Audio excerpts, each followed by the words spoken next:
ഇന്ന് ഇരുമ്പമ്പുളി കൊണ്ടൊരു ജ്യൂസ് ഉണ്ടാക്കാം.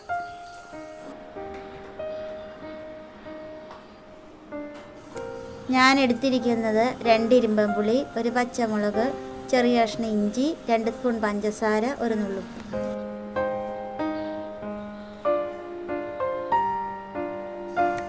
ഇവയെല്ലാം കൂടെ മിക്സിയുടെ ജാറിലോട്ട് ഇട്ട് കുറച്ച് തണുത്ത വെള്ളം കൂടി ഒഴിച്ച് അടിച്ചെടുക്കും.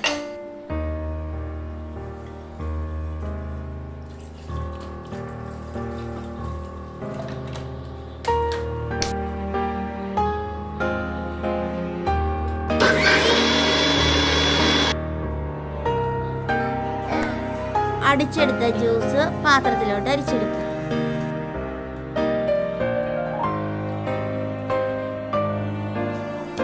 കുറച്ച് കസ്കസ് കൂടി ചേർക്കുക.